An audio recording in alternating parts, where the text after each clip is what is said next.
Fala pessoal, tudo bom? Hoje a gente vai falar sobre asma e nessa aula eu já trouxe as atualizações do GINA 2025.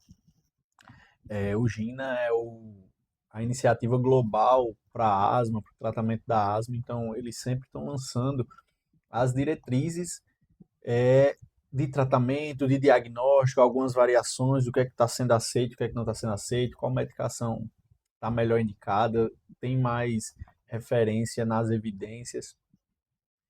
Tem melhor suporte e base na literatura científica. Se você está assistindo essa aula no YouTube, se inscreve aqui no canal, coloca o gostei, comenta aí o que, é que você achou, manda para um amigo. Se você está assistindo na plataforma MedClub, comenta aí nos comentários se tiver alguma dúvida, o que achou, tudo bem? Então vamos começar, né? Vamos lá, o que é que a gente tem que entender sobre a asma? Primeiro, é uma inflamação crônica das vias aéreas com obstrução reversível, tá? Inclusive no GINA 2025 ele traz uma leve mudança nessa definição. Ele não coloca uma obstrução reversível, ele coloca como se fosse uma variabilidade do fluxo, porque não necessariamente eu preciso ter uma obstrução. Então, essa variabilidade do fluxo é o que o GINA está querendo dizer melhor. Na prática, não muda muita coisa. É só para a gente entender que não necessariamente o paciente vai ter algum sinal clínico ou não vai ter uma obstrução, mas a partir do momento que ele tem uma via aérea que inflama e que tem uma variabilidade de calibre, já pode ser considerado uma asma, tá? Provavelmente nos próximos anos eles vão refinar melhor o que é que eles querem dizer com isso. E lembrando da asma, a gente tem que lembrar dos fenótipos da asma. O que seriam esses fenótipos? Como essa asma se apresenta? E algumas variações dela, ou seja, temos a asma. Vamos entender como asma a gente está falando de uma obstrução da via aérea, uma inflamação da via aérea que é reversível, né? Ela não é crônica, ela não é irreversível. É uma obstrução que consegue ser revertida. Ou seja, um paciente que em um momento ele vai ter uma crise de asma, depois ela vai reverter. Ou eu vou fazer um broncodilatador e aquela obstrução vai reverter. Isso é asma, tá? Sempre só para a gente dar uma diferenciada do que seria uma DPOC, que não vai ter essa mudança. Enfim, essa asma ela pode ter algumas diferenças do que causa essa asma, ou alguma diferença do ponto de vista da resposta imunológica. Então a gente pode ter uma asma alérgica ou não alérgica. O que é que vai definir? A resposta baseada no IgE. Existem algumas asmas que não têm tanta eosinofilia. Como assim, João, eosinofilia? Daqui a pouco a gente vai falar da fisiopatologia da asma e a gente vai entender, e isso é muito importante que seja lembrado, que a asma é uma resposta inflamatória do tipo TH2. Essa resposta inflamatória do tipo TH2, resposta inflamatória imunológica do tipo TH2, ela é mediada por IgE. Ela vai ser mediada por IgE, certo? Essa resposta mediada por IgE e essa resposta TH2, ela faz com que eu tenha uma eosinofilia. Eu chamo os eosinófilos para aquela inflamação. Essa é do tipo alérgica. É uma asma que responde muito bem a corticoides. Já a asma não alérgica é aquela asma que ela não tem essa característica marcante de uma eosinofilia presente ou de uma resposta com IgE mais predominante, tá? Existe uma asma da obesidade, que seria esse quadro inflamatório, uma obstrução permanente, é quando essa asma está virando uma DPOC, que é a doença pulmonar obstrutiva crônica. Existe outro fenótipo da asma aqui, que é bem importante, que eu gostaria de falar com vocês, que é a asma relacionada ao trabalho, que é aquele paciente que em casa ou em outros ambientes ele não sente nenhum sintoma da asma, porém sempre que ele vai ao trabalho ele começa a ter exacerbações ou sintomas de asma. O que é que está relacionado? Está relacionado a algum material que está presente naquela condição laboral desse paciente, que vai influenciar no gatilho dessa asma dele, tá? Algumas causas, né? A gente tem algumas causas de a tríade atópica, que é o paciente asmático, geralmente é o paciente alérgico. Então, principalmente naquele fenótipo do tipo alérgico. A asma mediada por IgE, a asma mediada por eosinófilo, a resposta TH2, que é o mais comum, que é o que você vai ver 85%, 90% dos casos, tá? Enfim, esse paciente geralmente ele tem uma tríade atópica. O que seria essa tríade atópica? É o paciente que tem asma, uma dermatite atópica, ou seja, um eczema. Às vezes não é tão gritante aos olhos, mas você consegue ver pelos cotovelos. Você passa a mão no cotovelo do paciente e vai sentir esse cotovelo mais áspero nesse paciente asmático. E em associação, para formar a tríade, ele tem uma rinite alérgica. Então é aquele paciente que vai dizer, ah, doutor, quando eu acordo eu dou 30 espirros, ou não pode o clima ficar frio, ou não posso entrar num canto com poeira ou pelo de cachorro, que eu já fico espirrando várias vezes, aí fico cansado, ou seja, isso é a asma, a rinite, e ele pode ter essa dermatite atópica. Existe outra coisa também chamada tríade de Santer. É um pouco mais raro do que essa tríade atópica, que é o jeitão comum. Seria uma asma, um paciente que tem pólipos nasais e sensibilidade ao AS. Também está relacionada, tá? Outras causas, assim, causa ou fator de risco ou fator desencadeante. Por quê? A causa mesmo que a gente pode ter uma causa genética de hipersensibilidade ou hiperreatividade da via aérea. Como assim, João? Por exemplo, você vai ter inserido em vários locais que vai ter poeira. Não necessariamente você vai ter uma asma. Ou seja, o problema não é somente a poeira. O problema é aquele paciente que tem uma hiperreatividade da via aérea. Então, essa poeira que chegou em você e você não teve nada, ok. No paciente com asma, aquela poeirinha é como se fosse um agressor muito maior. Então, essa simples poeira, ou esse simples pelo, essa simples substância do tabaco que está na fumaça do cigarro, ao chegar na via aérea, vai desencadear uma resposta imunológica muito maior. Essa resposta imunológica muito maior vai fazer uma broncoconstrição muito maior, causando essa obstrução que pode ser reversível dessa via aérea. Então o paciente vai ficar com dispneia, vai ficar cansado, vai ficar com falta de ar. Vai ficar com tosse cheia. Por quê? Porque essa resposta imunológica também tem uma produção de muco. Essa produção de muco, o paciente vai ficar com aquela tosse mais secretiva. Por quê? O muco faz parte da resposta inflamatória imunológica da asma. Porém, eu não sou obrigado a ter esse muco em excesso. Esse muco em excesso é causado por quê? Por uma hiperreatividade da via aérea presente no paciente asmático. Beleza? Então vamos lá. Aqui, descrevendo o que a gente já conversou de forma mais informal agora. Então, a fisiopatologia da asma ela está presente como? Então eu vou ter uma resposta inflamatória / imunológica exacerbada. Como funciona? Qual é o passo a passo? Então, eu vou ter uma aspiração de um alérgeno. Ah, João, não necessariamente precisa ser um alérgeno, ou pode ser qualquer coisa que vai desencadear essa resposta inflamatória. Ou seja, uma substância presente na fumaça do cigarro, um pelo de um cachorro, um pelo de um gato, poeira, restos de barata, é muito comum pacientes terem alergia a isso, ácaro, tá?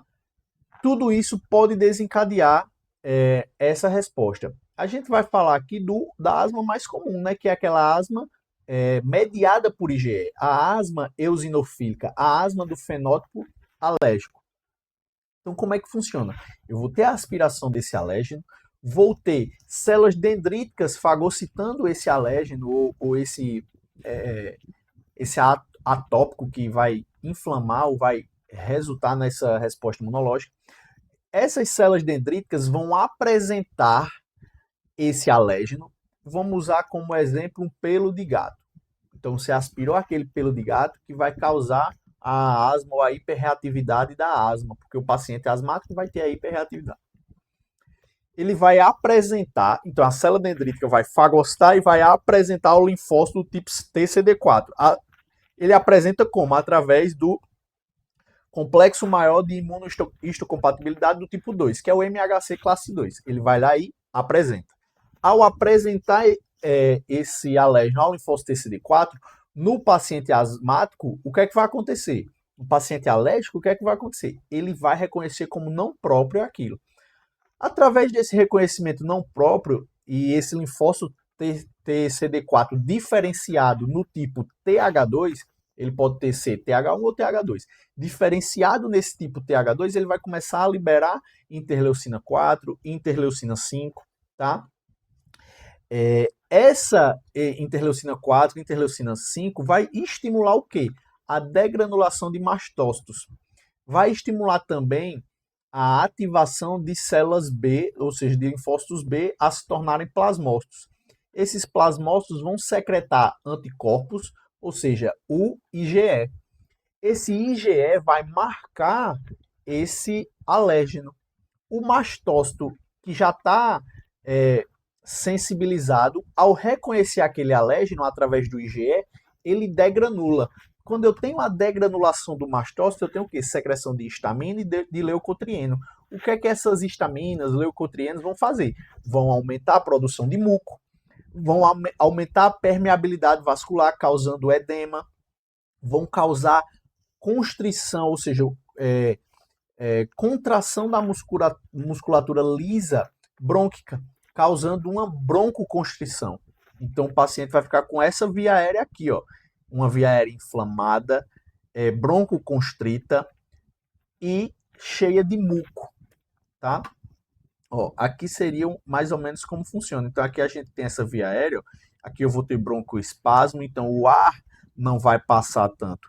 Eu começo a ter as minhas células caliciformes, ou as goblet cells, produzindo muito muco, muco em excesso, tá? Aqui seria aquilo que a gente falou. Eu tenho uma célula dendrítica, a célula dendrítica apresentando ao linfócito TCD4.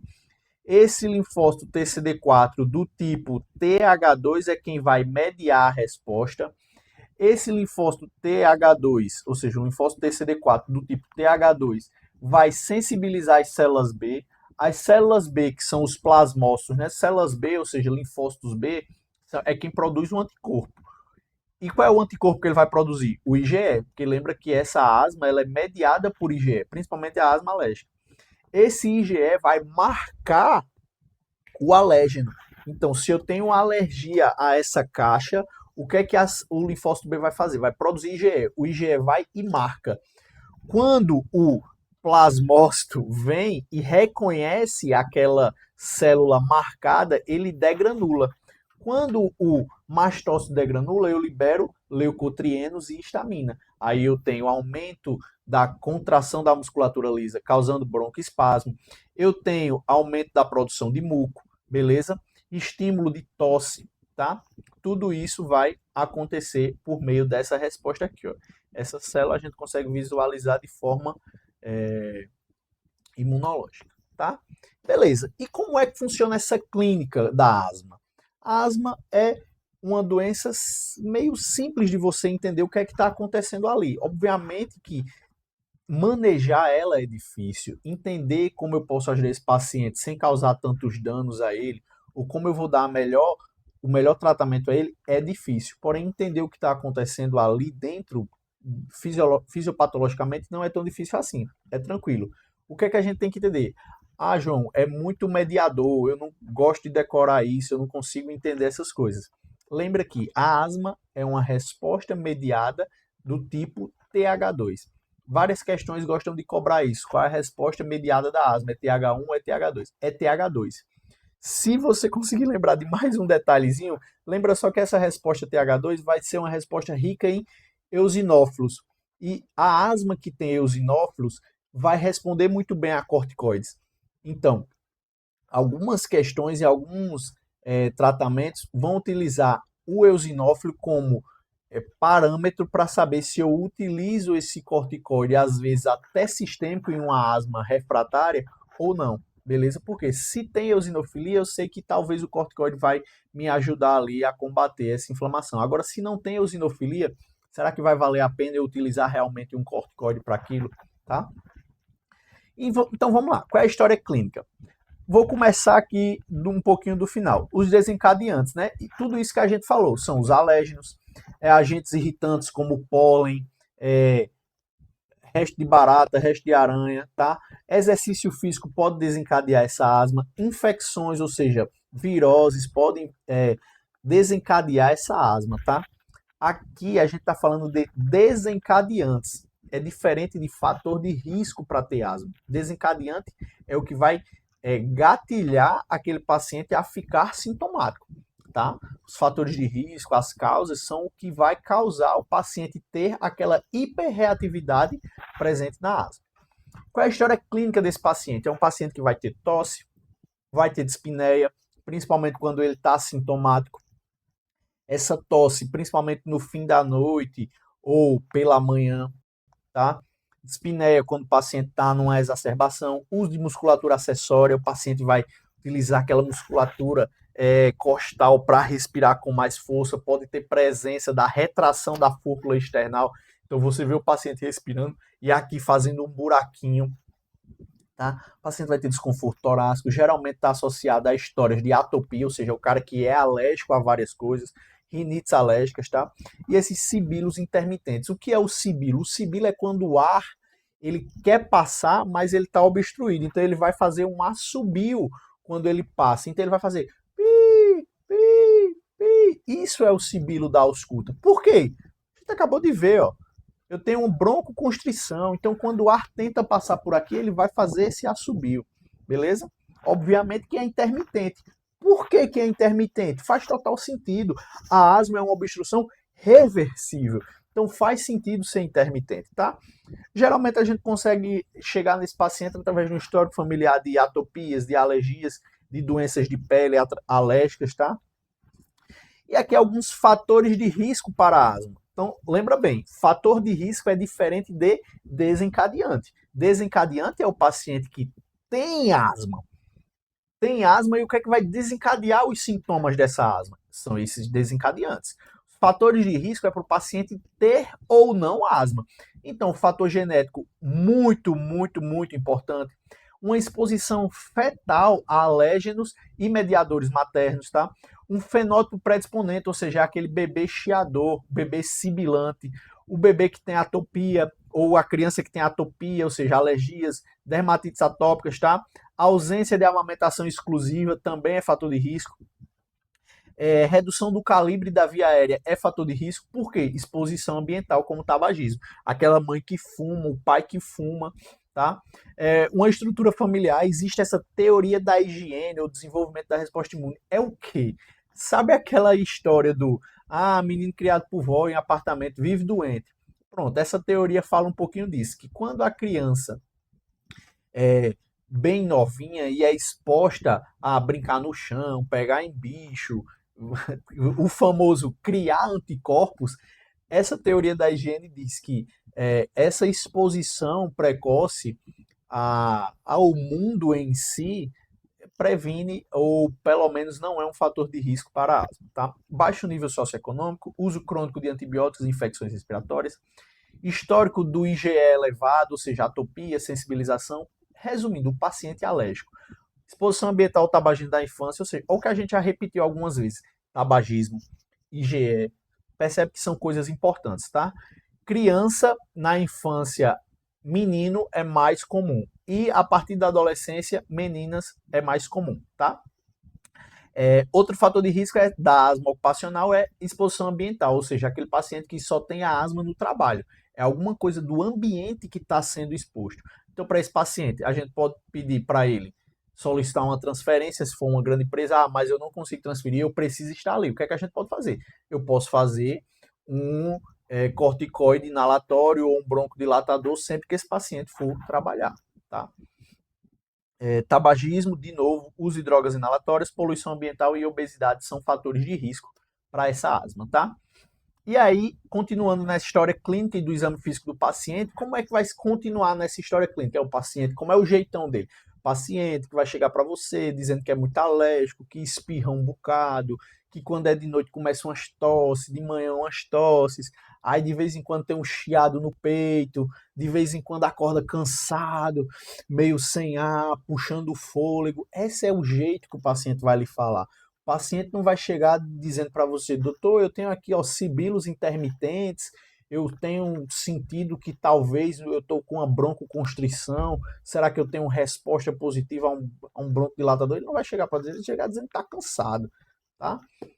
E você vai reconhecer. Então, uso de medicações beta-2 agonistas, né? Então, lembra que é diferente daquela do coração. Do coração é beta bloqueador, aqui é beta-2 agonista. Por quê? Quando eu faço o agonismo daquele receptor beta-2, eu vou estimular a constrição dessa musculatura lisa e a musculatura lisa do brônquio vai fazer o quê? É broncoconstrição. Então, na verdade, eu vou estimular a não contração. Então, eu vou estimular a broncodilatação, tá? Então, o beta-2 agonista vai fazer uma broncodilatação, tá? Eu vou inibir essa contração da musculatura lisa brônquica, tá? Os receptores do tipo beta-2, tá? E os corticosteroides? Os corticosteroides, eles vão diminuir a inflamação. O que é que eu tenho lá no meu bronco acontecendo? O que é que eu tenho na minha via aérea acontecendo? Eu tenho uma resposta imunológica. Então, se eu uso um corticosteroide via inalatória, eu estou diminuindo aquela inflamação, eu estou diminuindo a resposta de IgE, estou diminuindo a resposta de mastose, estou diminuindo a produção de leucotrieno, diminuindo a produção de histamina, diminuindo broncoconstrição, diminuindo o muco. Então, eu estou fazendo tudo isso. Antihistamínicos pode ajudar? Pode ajudar, tá? Esse paciente vai chegar para você com essas histórias. A gente não vai usar tanto esse antihistamínico como tratamento de base do paciente asmático, porém ele vai chegar para você com essa história. Aí uma coisa que é muito importante a gente colher na história clínica é exacerbações. Como é que esse paciente exacerba? O que seria essa exacerbação? Esse paciente fica cansado, vai para o hospital por conta da asma, deixou de fazer alguma coisa por conta da asma, acordou à noite porque estava cansado ou tossindo muito, tá? Isso é importante, ou seja, quantas vezes isso acontece? Como é a gravidade? O paciente desmaia, o paciente não consegue dormir à noite, o paciente precisa ser hospitalizado. Isso aqui é importante da gente saber, tá? É importante a gente saber para o paciente que vai começar tratamento e é importante saber para o paciente que já está em tratamento para eu saber se aquele tratamento está sendo efetivo ou não. No exame físico, o que é que eu vejo? Na inspeção, o que é que eu vou ver? Se o paciente tiver na crise. Uso de musculatura acessória e retração intercostal. Beleza? Na ausculta, eu vou ver sibilo. Posso ver roncos? Posso. Por quê? Porque a asma, na resposta inflamatória, ela produz o que em excesso?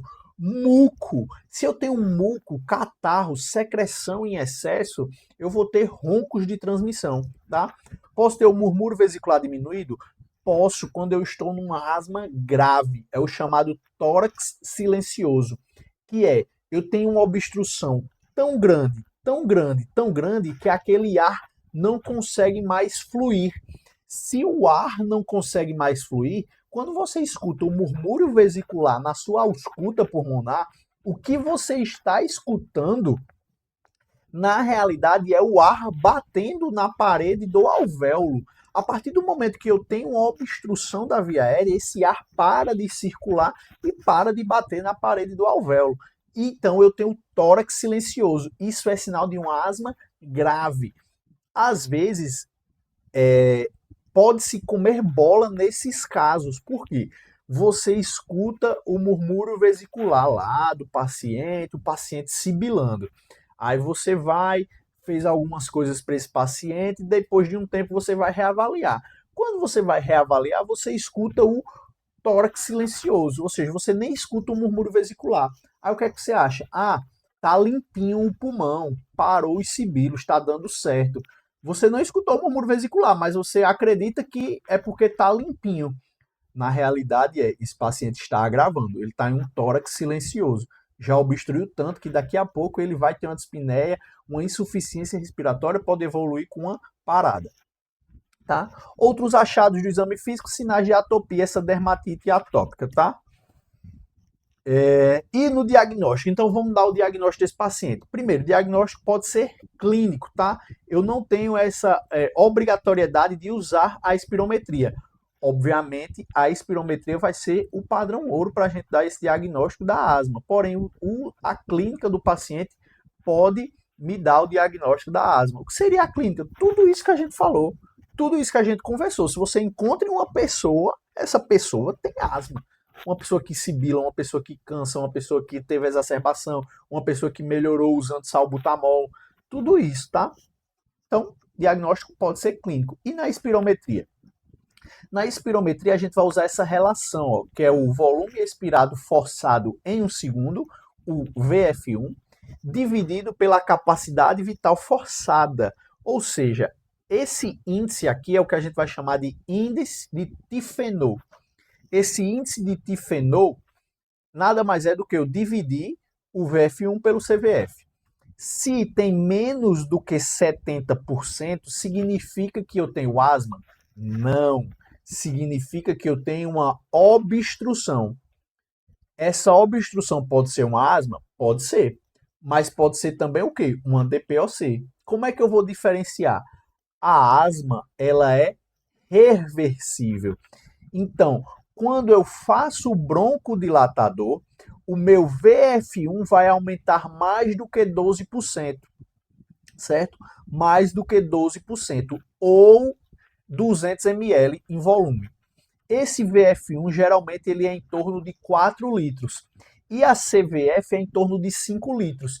Então, o normal seria esse índice de Tiffenot, o VF1 sobre CVF, tá ali 80% por aí, tá? Porque eu vou expirar no VF1 4 litros e a minha CVF seria 5 litros, então vai dar 80%, tá? Se está abaixo de 70%, eu digo que tem uma obstrução. Porém, eu não sei se essa obstrução é uma asma, uma DPOC, uma bronquiectasia, uma fibrose cística ou qualquer doença obstrutiva que obstruiu o pulmão, tá? Agora, se tem reversibilidade, essa palavra reversibilidade é muito importante. Reversibilidade ao broncodilatador é uma asma, tá?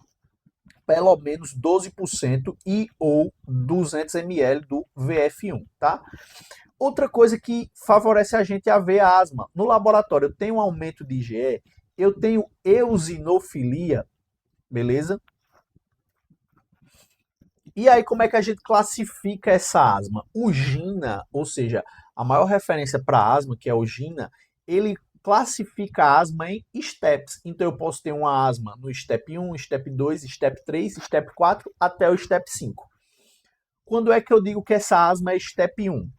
Quando eu tenho sintomas menos do que 2 vezes por mês e eu não tenho fatores de risco para crise.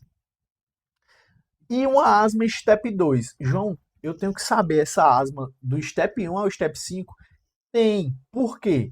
Porque quando você vai pegar um paciente pela primeira vez, você tem que enquadrar esse paciente em algum step, porque o tratamento da asma é baseado no step que o paciente está. E a posteriori, quando você for reavaliar esse paciente daqui a 3 meses, você tem que saber se esse paciente melhorou ou não para você subir ele de step ou fazer o step down, colocar ele no step abaixo. Então é importante saber, tá? Step 1, menos do que 2 vezes por mês de sintomas.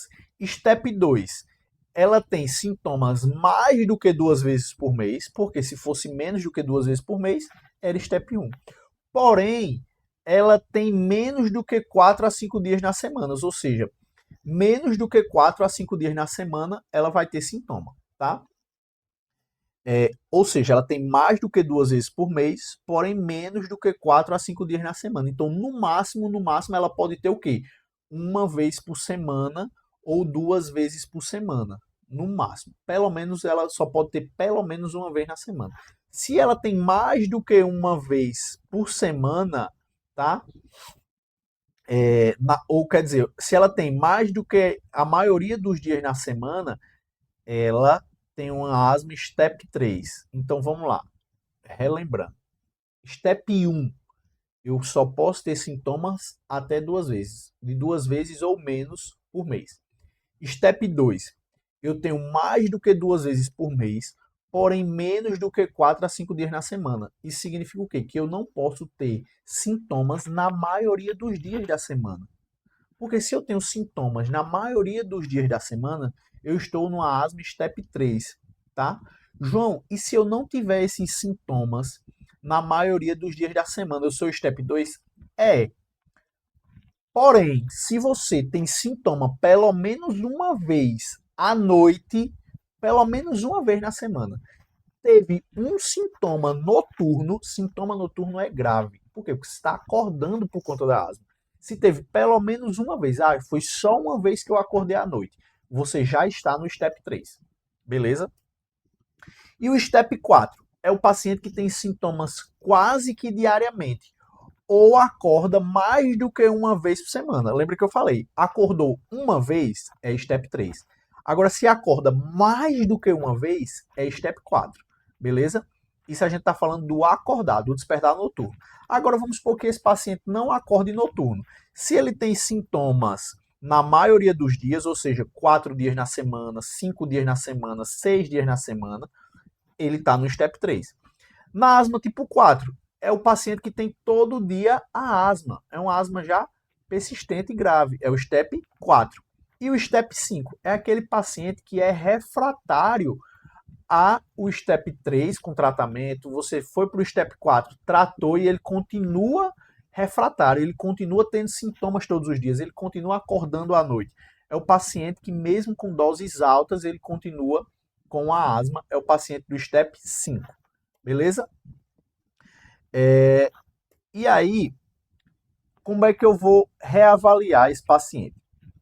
Por exemplo, eu coloquei esse paciente em algum desses steps aqui. Vamos supor que esse paciente acorda, tem sintoma quase todo dia e acorda pelo menos uma vez por semana. Ele está no step 3.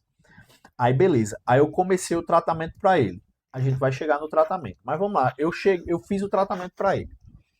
Aí daqui a 3 meses eu vou reavaliar esse paciente. Esse paciente teve despertar noturno? Não teve nenhum. Então está controlado. Tá? Esse paciente teve 1 ou 2 despertares noturnos? Então ele está parcialmente controlado. Beleza? Ou seja, ele teve despertar noturno algum? Ele está parcialmente controlado. Ele teve despertar noturno qualquer hora? Não controlada, dependendo de acordo com os outros sintomas. Então vamos lá. Vamos deixar mais fácil. Como é que eu sei se a asma está controlada, parcialmente controlada ou não controlada? A partir de 4 parâmetros: despertar noturno, limitação de atividade, sintomas diurnos e medicação de alívio. Qual foi o exemplo que eu peguei? O paciente do step 3 que acordava uma vez por semana. Agora, esse paciente não acorda mais à noite, ou seja, ele tem nenhum despertar noturno. E limitação de atividade? Ele não teve nenhuma limitação. E os sintomas que ele tinha na maioria dos dias? Agora ele está com menos do que 2 por semana. E as medicações de alívio? Ele precisou fazer uma medicação de alívio, uma medicação SOS? Não, não precisou fazer nenhuma vez. Esse paciente está controlado. Meu tratamento deu certo. O que é que eu vou fazer se ele está controlado? Vou fazer o step down. Ele era step 3, agora eu vou botar ele no step 2. Beleza? Agora vamos para outro exemplo. Esse mesmo paciente do step 3 teve despertar noturno e teve alguma limitação de atividade, só preciso de 1 ou 2 de alguma desses critérios alterados, ou seja, eu só preciso ter um despertar noturno ou ter uma limitação de atividade, ter um sintoma diurno, ou seja, 3 ou mais vezes sintomas diurnos, só preciso ter uma alteração de medicação de alívio, que seria 3 ou mais vezes por semana, parcialmente controlada. Tá? E a asma não controlada? Se eu tiver 3 ou mais desses critérios, eu tenho 4 critérios. Se eu tenho mais do que 3 deles alterados, eu tenho asma não controlada. O que seria alterado? O paciente tem despertar noturno, o paciente tem limitação de atividade, o paciente usa medicação de alívio 3 ou mais vezes por semana. Se eu tiver 3 dessas questões alteradas, eu já tenho uma asma não controlada. Essa tabela você vai revisitar sempre. Sempre você vai revisitar. Mas o que é importante lembrar? O despertar noturno, ele é muito importante. Por quê? Se eu tenho despertar noturno, eu já estou automaticamente no parcialmente controlada, pelo menos. Se eu tenho despertar noturno e limitação de atividade e sintoma diurno ou medicação de alívio, eu já estou no não controlada. Mas, para eu estar controlado, eu preciso não ter nenhum despertar noturno. Então, se alguma questão cobra de você se esse paciente está controlado ou não, e ele diz que ele acordou à noite por conta da asma, não está controlado. Não está controlado. Ou pelo menos está parcialmente controlado se todo o resto estiver redondinho. João, ele não teve limitação de atividade, ele não tem sintoma diurno, ele não usa medicação de alívio, mas ele tem despertar noturno. Então ele já é parcialmente controlado.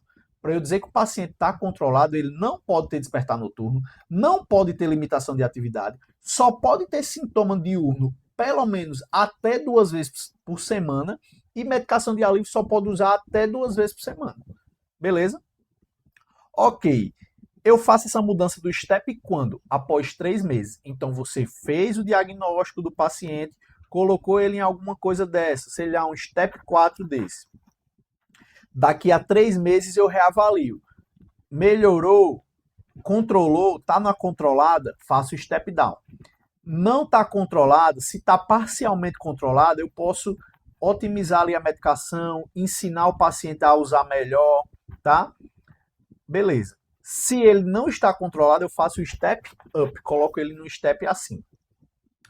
Uma coisa para tratamento que vai ser para todos os pacientes, todos, é educar o paciente. Você vai ter que ensinar a ele o que é uma asma, como ele vai ter gatilho de asma, o que é que ele tem que evitar, como ele resolve essa asma, quais são os sinais de alarme para ele correr para uma urgência, tá?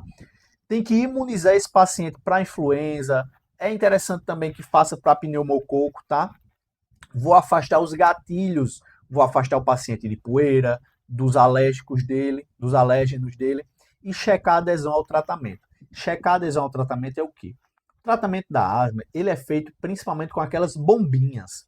Essas bombinhas, muitas vezes o paciente usa de forma inadequada, ele não sabe usar a bombinha. Então você tem que checar se ele está usando da forma correta. Você tem que ensinar ele a usar da forma correta, tá? E, se possível, usar os espaçadores. Se for criança, tem que usar espaçador. O que é o espaçador?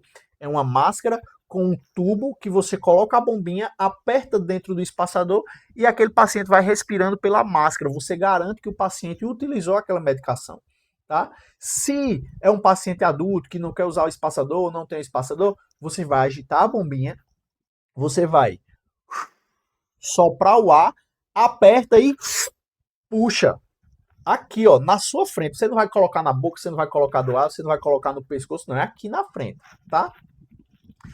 Aí um detalhe novo do Gina 25. Não é mais recomendado o Berotec, tá? O fenoterol não é mais recomendado. João, se eu usar eu vou morrer? Não. Porém, não é uma medicação recomendada. Por que não é recomendado? Porque existem outras medicações melhores que vão resolver mais a vida do paciente, que vão agredir menos o paciente. Ou seja, se eu posso usar um salbutamol, se eu posso usar um formoterol, para que eu vou usar o fenoterol, tá? O Berotec, que é um SABA, um broncodilatador beta-2 agonista de curta duração. Vamos adiante. Agora sim, vamos falar do tratamento. Se eu estou no Step 1, no Step 2, no Step 3, Step 4, Step 5, vai mudar o meu tipo de tratamento. Então vamos lá.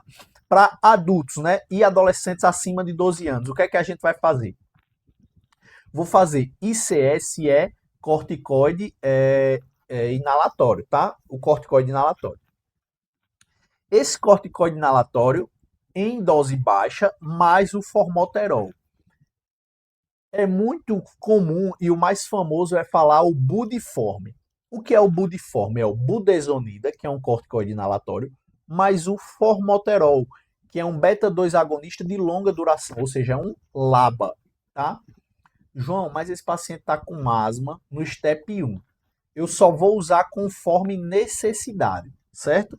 Então, significa que eu só vou usar de resgate, tá certo? Tá certo. Se eu só vou usar de resgate, por que eu vou usar um beta-2 de longa? Não era melhor usar o salbutamol, não? Não. Por quê? Porque o formoterol, ele é um beta-2 de longa, sim. Porém, o início de ação dele é rápido. Há uns anos atrás, o salbutamol era a medicação de escolha para resgate, para SOS, para o paciente do STEP 1 que só vai usar quando tiver sintoma. Porém, o formoterol com a budesonida é tão bom quanto e previne mortalidade do que usar só o salbutamol. Inclusive, hoje em dia, até no alternativo, o Gina ele diz assim, ó, o TREC2, que é o alternativo, Ele está indicado quando o paciente vai, ele está usando um SABA, certo? Ele está usando esse SABA aqui, que seria o salbutamol. Se ele está usando o salbutamol,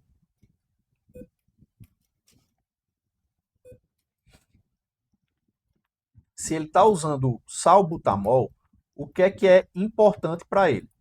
É importante para ele fazer o corticoide inalatório. Então, se esse paciente está usando o SABA, que é um beta-2 de curta, um salbutamol, é interessante que ele faça um corticoide inalatório junto.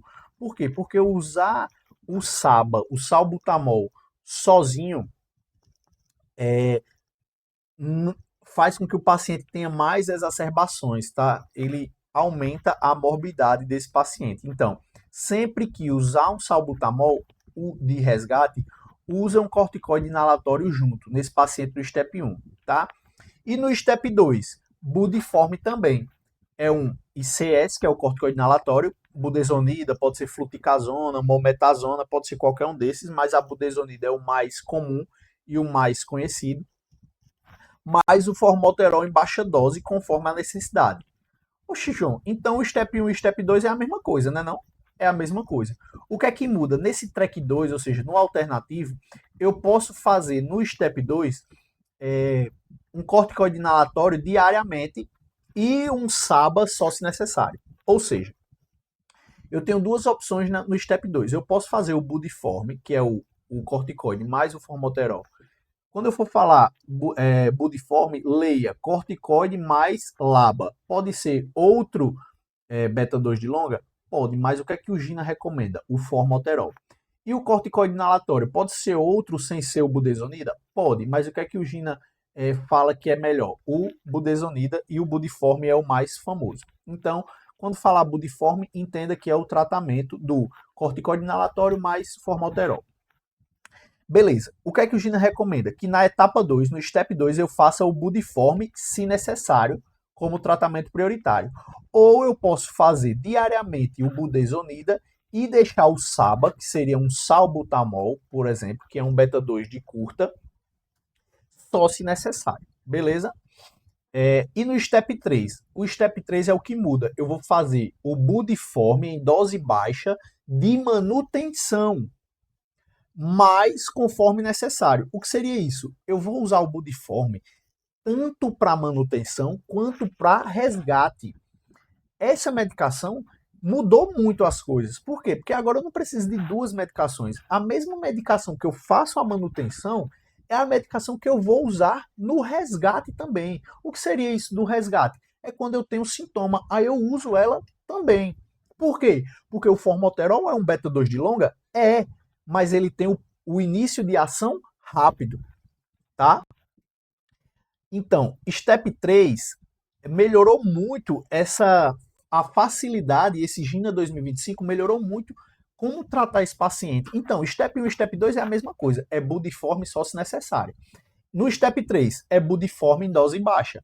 No Step 4 é budiforme em dose média, tá? Então, dose baixa da budesonida, de 200 a 400 microgramas.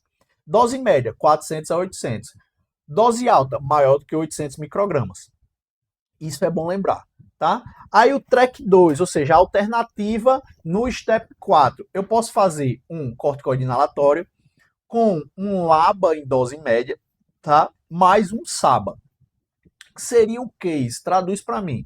É você usar um corticoide inalatório como um budesonida, é você utilizar um LABA como o formoterol, e aí você vai associar um SABA, que seria um beta-2 de curta, como fenoterol, salbutamol, salmeterol, beleza? E o step 5? No step 5, você adiciona um LAMA, que seria um antimuscarínico, ou seja, um broncodilatador antimuscarínico de longa duração, como, por exemplo, um tiotrópico.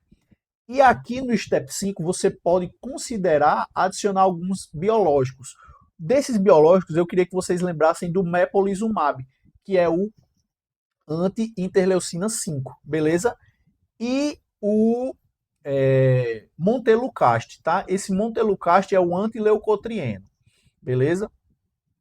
Pode ser utilizada a azitromicina em baixa dose durante 6 meses e evitar o corticoide oral crônico. Posso utilizar corticoide oral aqui nesse paciente do STEP 5? Posso. Porém, em poucos dias, não para a vida toda. Por quê? Porque o corticoide oral de longo tratamento é muito prejudicial. Beleza?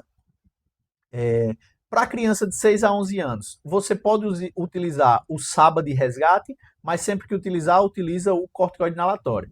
Pode utilizar o corticoide diariamente e o SABA de resgate.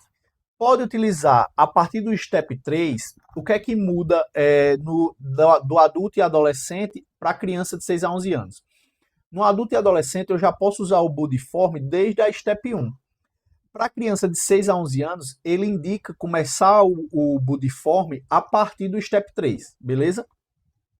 E aí, depois disso, continua a mesma coisa. Então, criança de 6 a 11 anos, a partir do STEP 3 é a mesma coisa. Então, é Budiform no STEP 3 em dose baixa, Budiform no STEP 4 em dose média e Budiform no STEP 5 em dose alta, ou posso adicionar um antimuscarínico de longa duração e biológicos e encaminhar para um especialista. Nas crianças menores do que 5 anos, e aqui eu vou fazer um adendo. Existia uma máxima que criança menor do que 5 anos não se dava diagnóstico de asma. O GINA 2025 mudou isso. Ele disse que eu posso sim dar o diagnóstico de asma em crianças menores do que 5 anos que sejam muito sugestivas num quadro clínico de asma. Beleza? Então isso é uma mudança bem importante. Então vamos lá, o STEP 1 de uma criança abaixo de 5 anos, que seria episódios recorrentes de sibilâncias, eu vou considerar o corticoide inalatório diário em dose baixa. No STEP 2, o que é que eu vou fazer? Vou fazer um corticoide inalatório de dose baixa de controle e um SABA de alívio. Ou seja, no STEP 1, corticoide inalatório diário em baixa dose.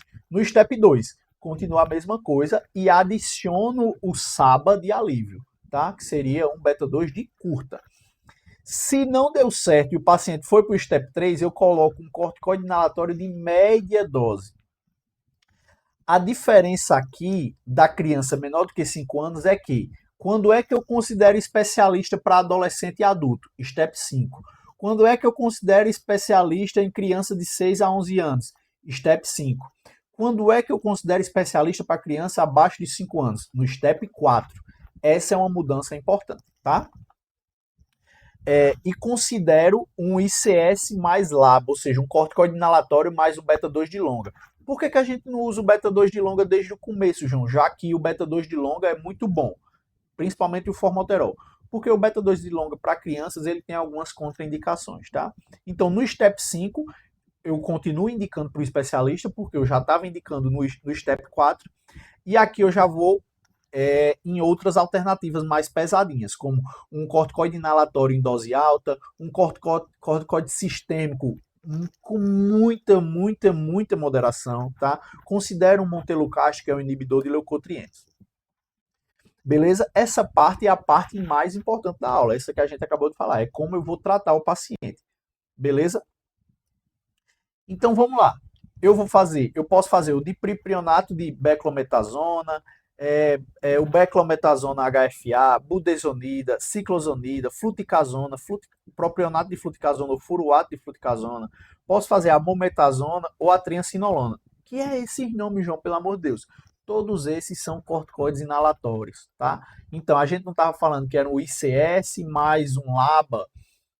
Eu estou aqui trazendo outros corticoides inalatórios. O que é que a gente vai ter de principal? Budesonida, tá? Posso ter o beclometasona também, é comum, que é o Clenil-A. Posso ter a fluticasona também, mas o mais famoso é a budesonida. E quando ele te perguntar de dose, ele vai querer a dose da budesonida. Então, dose baixa, de 200 a 400. Dose média, de 400 a 800. Dose alta, maior do que 800. Beleza? E os beta-2 agonistas? A gente tem os SABAs, que são os beta-2 de curtas, que é o salbutamol, fenoterol não está mais indicado, e a terbutalina. Os beta-2 de longa, que é o LABA, formoterol e salmeterol, tá? Os beta-2 de ação ultralonga, que são os ultralabas, são medicamentos mais caros, mais raros de serem usados, que é o indacaterol, olodaterol e vinlaterol, beleza? Na asma grave, o que é que a gente pode fazer? um tiotrópio, que é um LAMA, ou seja, um anticolinérgico de antiduração, um antimuscarínico de longa duração, tá? Posso fazer esses biológicos aqui, o mais comum de ser usado, ou o mais conhecido, vai ser o mepolizumab, que ele vai ser um anticorpo anti-IL-5, tá? Então, o anti-IL-5, ele inibe a ativação de eosinófilos. É indicado em quê? Numa asma que tem eosinofilia. Então, mais do que 150 células por decilitro de eosinófilo, beleza? A azitromicina é controversa, mas pode ser utilizada no STEP 5, numa dose de 500 mg 3 vezes por semana durante 12 meses. Beleza? Corticoide oral, péssima opção, só em casos muito graves, refratário a tudo. Beleza? Aqui eu vou deixar um exemplozinho de prescrição. Seria o quê?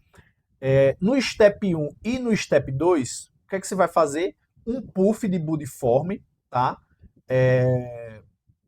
Se necessário, e no máximo 6 a 8 puffs em crises, até 12 puffs dia. Então, no máximo, até 12 puffs dia, tá?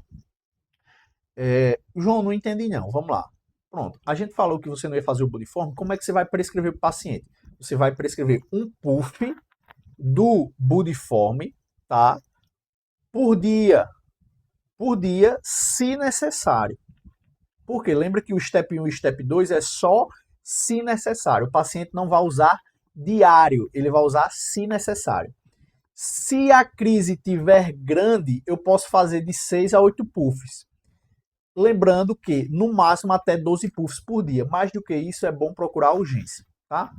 STEP 1 e STEP 2 da criança de 6 a 11, eu vou fazer um puff, tá? Também, e no máximo 8 puffs dia. Beleza? No STEP 3, que é quando eu coloco o Budiforme de manutenção mais alívio, que seria essa estratégia MART, que é o quê? A mesma droga que vai funcionar para manutenção e para alívio. Então eu vou fazer um puff 2 vezes ao dia, todos os dias no STEP 3, tá?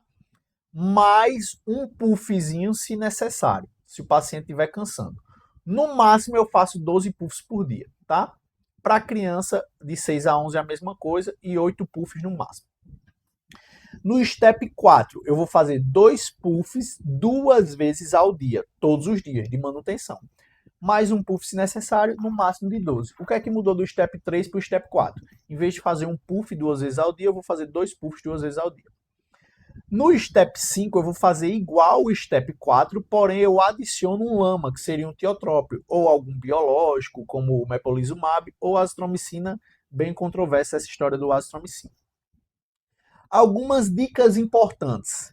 Sempre que eu for usar inalador, a bombinha na criança, tem que prescrever o espaçador junto. Sempre usar inalador, a bombinha, com o espaçador nas crianças, tá?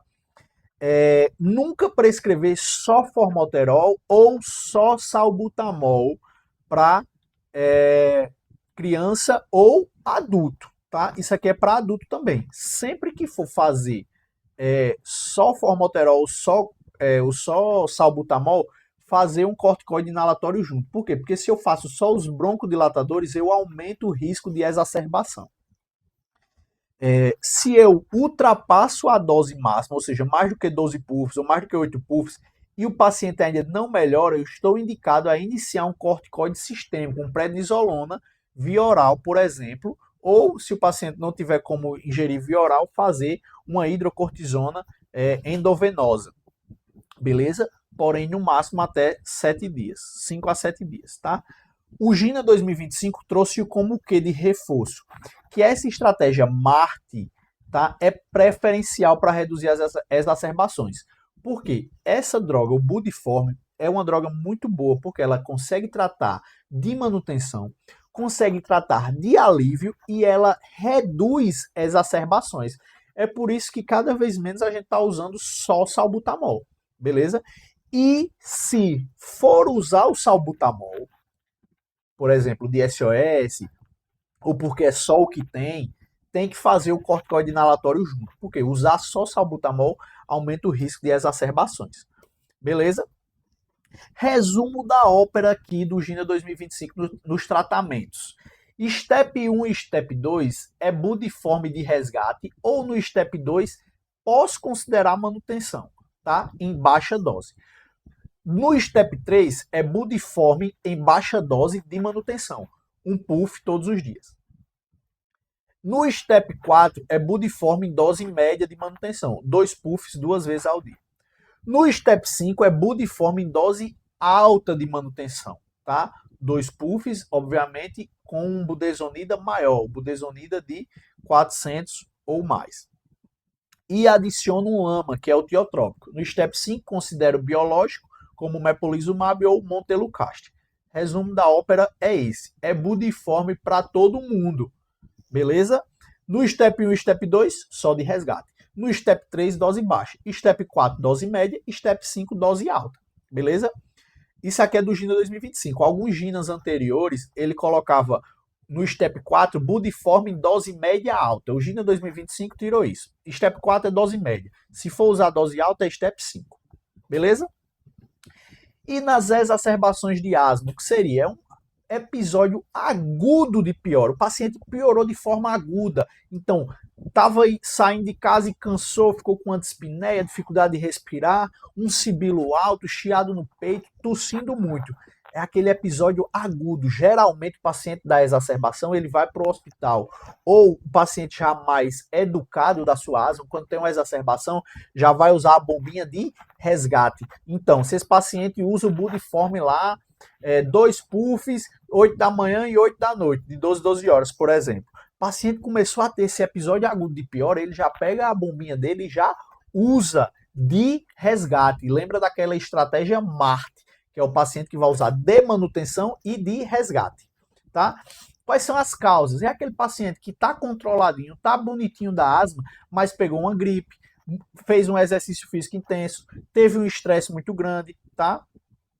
Ou aquele paciente que você prescreveu o tratamento e não fez a adesão ao tratamento. Ou não fez a adesão, ou fez a adesão de forma errada, tá? Então, é um tratamento específico para a exacerbação da asma.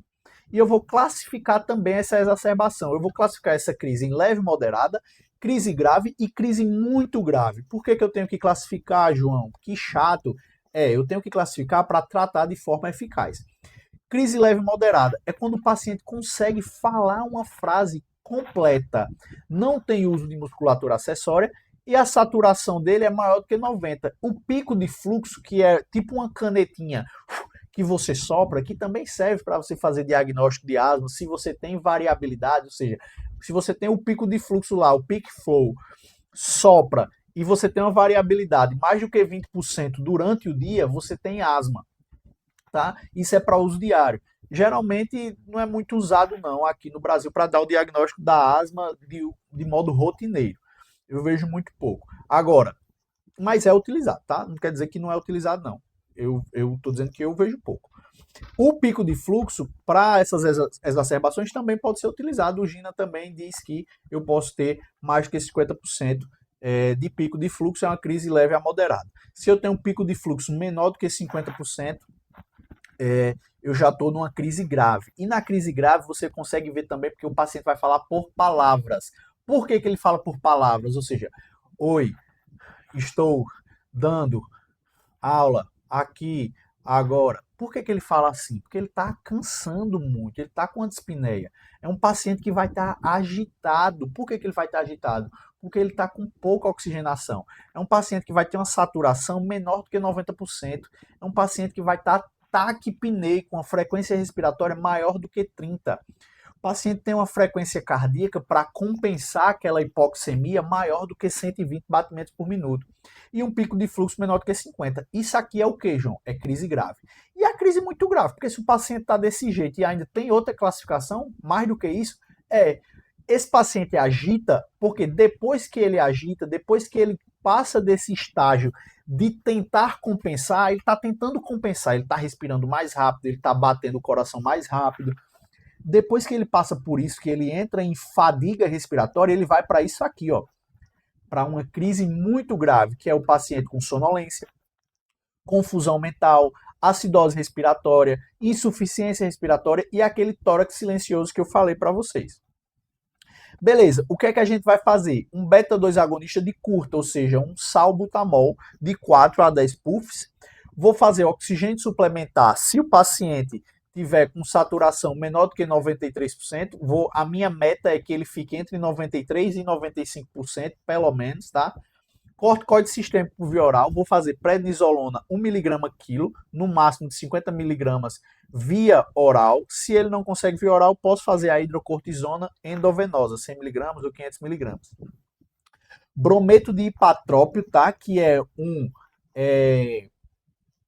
um SAMA, tá? O que é um SAMA? Da mesma forma que existe um SABA, que é o beta-2 de curta, existe um SAMA. O SAMA é o antimuscarínico ou anticolinéstico de curta ação, que é o brometo de hipatrópio. Eu vou usar o hipatrópio para todo mundo? Não. Eu vou fazer para todo mundo o quê? Beta-2 de curta, oxigênio se tiver necessidade e o corticoide sistêmico. Melhorou? Graças a Deus. Não melhorou? Vou fazer o brometo de hipatrópio. Beleza? Se essa crise é grave, tá? Ou seja, aquela crise grave, eu posso fazer o sulfato de magnésio. Ou grave ou refratária àquelas medicações, tá? Então, sulfato de magnésio eu vou fazer quando? Se eu tenho um VF1 menor do que 25 a 30% na admissão. João, como é que eu vou saber o VF1 na admissão? Através daquele peak flow, se você estiver trabalhando em um local que tem, tá? Ou se eu tenho falência ao tratamento inicial com hipoxemia persistente. Que tratamento inicial? Eu fiz salbutamol, eu dei oxigênio, eu dei corticoide via oral. O paciente continua com hipoxemia, continua saturando 90, por exemplo, eu posso fazer também o sulfato de magnésio. Vou fazer 2 gramas intravenoso durante 20 minutos, tá? E na crise muito grave, que é aquele paciente já sonolento, já com nível de consciência rebaixado, com tórax silencioso, eu já vou preparar esse paciente para intubar, porque esse paciente vai parar na sua frente se você não fizer alguma coisa e já encaminho para a UTI.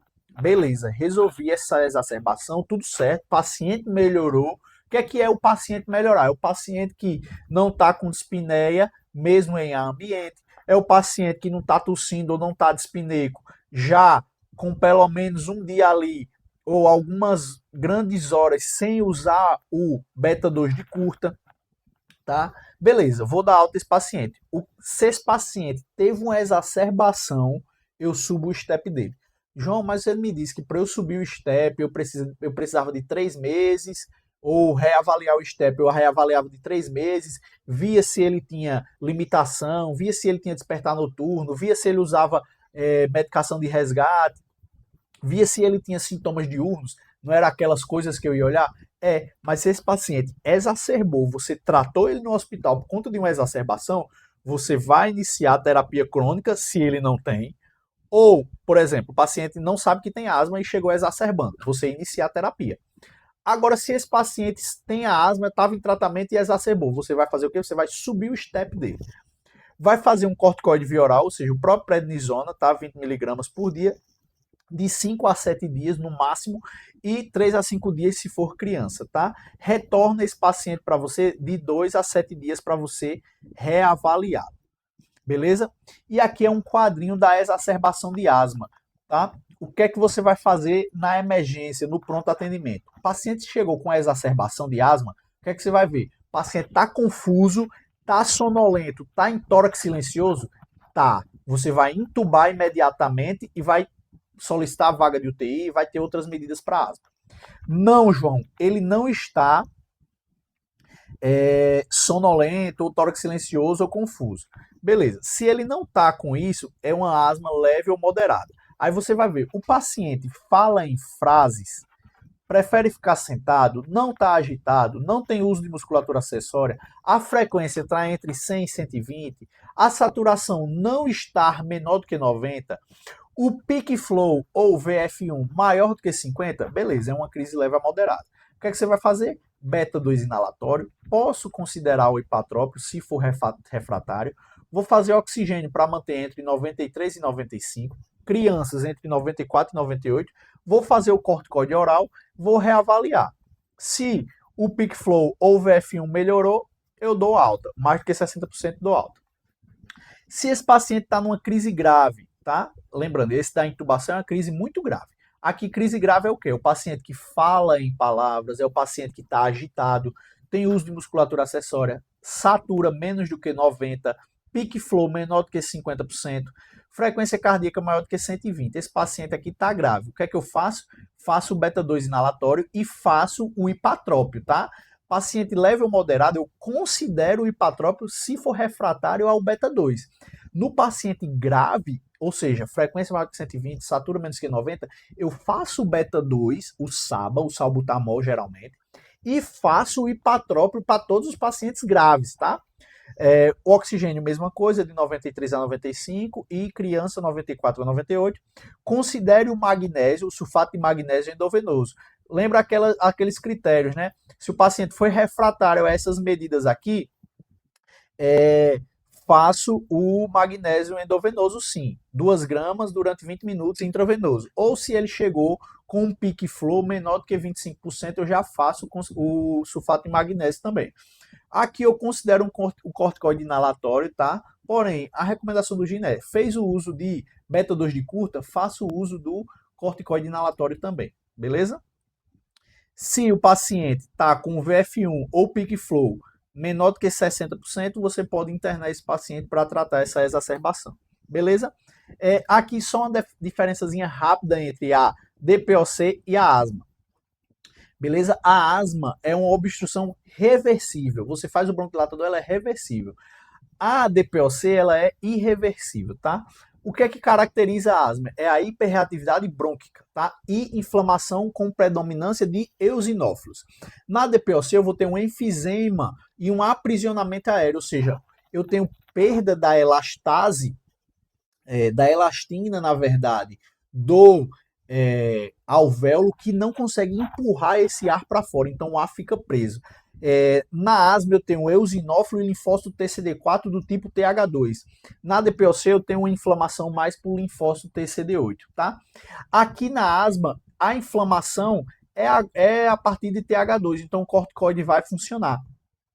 Na DPOC, a terapia é baseada em broncodilatação. Por quê? Porque eu não tenho inflamação significativa a ponto, ou uma hiperreatividade brônquica a ponto de o corticoide ajudar bastante. Beleza? Então, com isso a gente finaliza, tá, essa aula de asma. Se você gostou dessa aula, coloca aí nos comentários quais são as suas dúvidas, o que é que você achou, tá?